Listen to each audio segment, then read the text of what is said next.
I was going back and forth with a subscriber last night around doing robotic affirmations. I learned about manifesting back in like 2006, maybe a little bit prior to that, but I remember starting to see things manifest around 2006. I learned how to manifest without YouTube videos and without constantly searching for proof.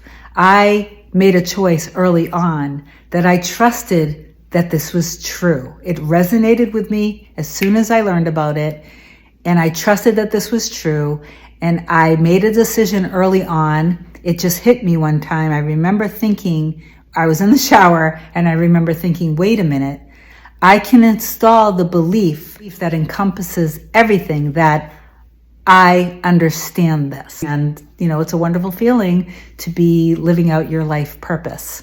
Okay. I wasn't constantly pulling myself out of whatever it was that I was affirming, wondering if it was working, because I always knew that it was working. I always trusted it. And I always experienced miracles. Like, it's important and it's good to connect the dots when you've experienced something in your life, to connect the dots of, there you go, I was thinking that.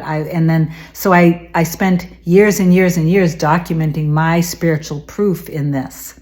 And that's why I have so many stories for you guys, because I've always approached life from this perspective of, like, I've detached from being immersed in the 3D, and I've become the observer of my 3D. My brain works a little differently because I've been training myself at having this skill for a long time now. What is it, like 16 years now? On affirming, I wake up in the morning and I immediately tap into my creator, and I give thanks, and I scan myself with all of the things that I'm presently grateful for.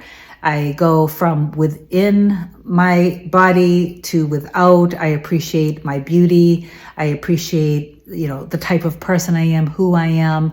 So when you do that kind of thing, you can't help but to have a healthy, stable love for yourself and an appreciation for yourself, and you hold yourself at a high value. Okay.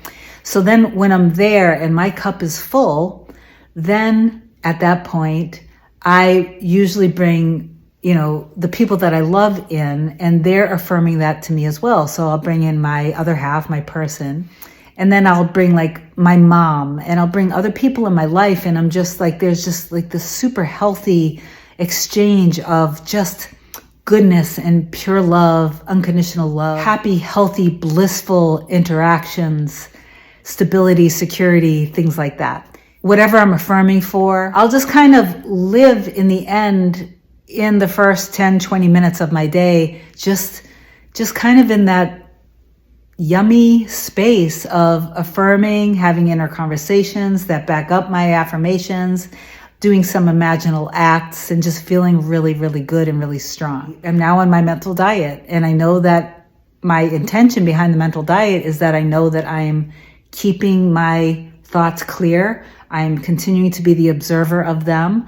I'm not going to indulge in anything that opposes what it is that I'm affirming. I'm not letting any negative thoughts fester in my brain on any subject, whether I'm affirming it or not. So I've trained myself to be the observer. So my mind is this fortress, and I've created a guard that will not allow negative thoughts, fears, or doubts I won't allow it to get in. And as soon as I become aware of it, whether it's related to something I'm affirming for actively or not, I will just immediately oppose whatever it is. So literally just not allowing myself to indulge in anything that goes against anything that I want in my life, period. And if through the mental diet, if that means that I go into looping affirmations a few times before my next scheduled regimented session, then that's what I would do. But I'm not robotically constantly affirming for the same thing over and over and over and over and over again. That would totally, completely drain me personally. If it works for you, continue to do it. Always continue to do whatever works for you. So I've done my morning affirmations. I've tapped in. I've done my morning affirmations. I've empowered myself. I've filled my cup up. I feel confident and strong. I know that I'm a creator, and I trust in my higher self and I trust in God and universe and I have complete faith in everything. I stay on my mental diet. Now I'm in the midday, afternoon. I do the same thing I did in the morning, but now for the afternoon, for midday. Time for bed, and I do the same thing that I did in the morning and in midday. So the entire time throughout the day, I'm staying faithful, completely faithful to everything that it is that I am creating in my life. And for me, it's always about love. It's always about unconditional love. It's about healthy, stable, secure, blissful interactions with the people that I love. It's always trusting in this entire process. It's always trusting in God, universe, source completely. It's a constant surrender. If I have any kind of doubts, it's a constant shifting into what it is that I want. What do I want? What do I want? Staying focused. And when something like a wound continues to show itself, that's when I'll do, if necessary, healing around it. In some cases, you don't have to. In some cases, you don't have to do that kind of inner work. Anyway, I hope this video helps you guys. I hope it answers some of your questions. Feel free to comment down below, and I'll see you soon. Bye. Nothing can come, nothing can come, nothing can come between us.